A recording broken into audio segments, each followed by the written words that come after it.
distinguished guests on the dais and off the dais, ladies and gentlemen, it's a pleasure and honor to be in front of you.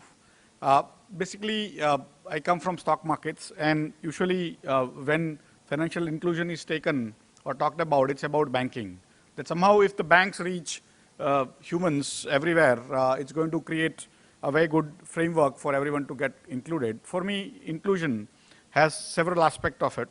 And one of the biggest changes that can happen in inclusion is basically technology. Many people, we have been trying for long to do financial inclusion, and we have not been able to be successful yet. This last year has been a phenomenal success, but before that, it was not that successful. And one of the reasons is technology.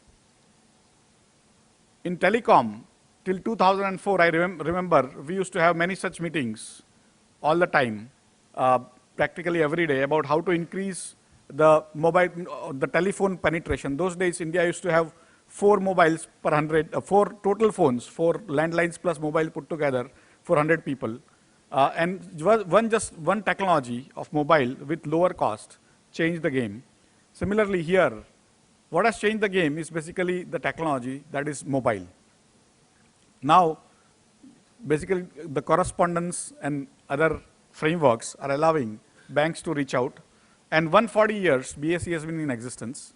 BSE has tried to reach out to people. If we don't, in fact, I think Secretary Finance talked about the financial frauds, which happens in UK. But because the modern finance, the formal finance has not reached to nooks and corners of India, there is huge amount of fraud that is happening out of informal finance. We don't even count that. So when a farmer commits suicide in Maharashtra, it is largely because he has not taken loan from banks or from microfinance. He has taken loan from individuals who are after him.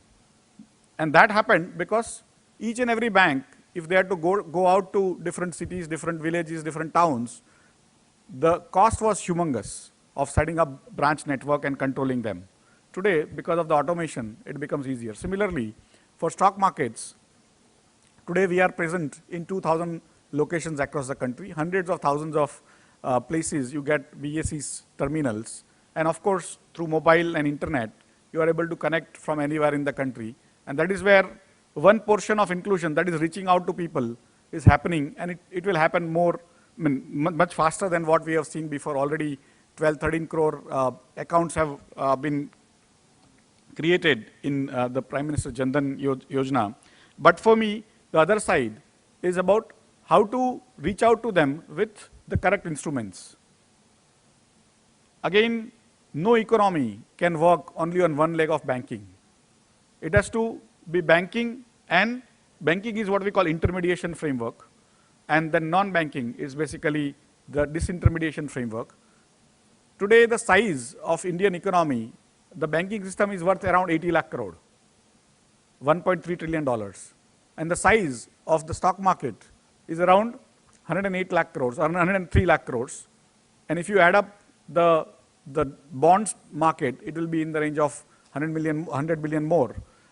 So effectively, around 110 lakh crores. So if actually the stock market system is larger than the banking system by around 25%. And it has a potential to help India grow the way it wants to grow. If you have to grow at 7.5, 8% over the next 7-8 years, we need to have around $2.5–3 trillion of funds raised for infrastructure, for manufacturing, Make in India, for Digital India, for services, for manufacturing, everything, and defense. Where will that $2.5–3 trillion will come if our banking system total size is only $1.3 trillion? And the stock market is around $1.6 trillion. We will have to ourselves grow up. We'll have to also contribute. One is to ensure that we keep on trading a lot. Today morning when I came in, somebody asked me, saying how much trading is happening? And I said, trading in a stock market is only to give you indication of the asset prices. It is like saying in this area, in Cuff Parade area, what is the price of a per square foot area in premises, in flats and commercial areas. it doesn't have to trade every single second. It trades probably once a month, and still you get a reasonable idea of what is the price of a particular asset. Similarly, stock markets perform many functions. One of them is allowing you to trade. Second is to also give you signals as an economy that what are the asset prices of different stocks, different industries, and so on and so forth. So in that context, the second most important part of the stock markets is to channelize savings of the economy into productive capital in a disintermediated way. Intermediation happens through the banking channel. The disintermediation happens through the stock markets. And that is where the stock markets can play a huge role. Last around 5 years, we have been collecting average $15 billion, $10 to $15 billion for industry to grow themselves. And my understanding is if you require $2.5–3 trillion of funds over the next 7 years, if you are able to raise $150 billion a year, around $1 trillion can come from stock market itself. And that will allow India to create the jobs. India needs to create around 1.5 crore new jobs every year for next 20 years. India needs to create 30 crore new jobs, and that cannot come out of government jobs. It will have to come from private sector, and private sector requires funds. One set of funds will come from banking, other will come from the stock markets. And that is where, for me, the stock markets have a huge role to play. And as and when these youngsters who are coming into the job market, the old framework of joint family, which used to give them that feeling of comfort, that if something happens, the family used to take care. Now, in nuclear families, they will have to put in their money more into financial instruments.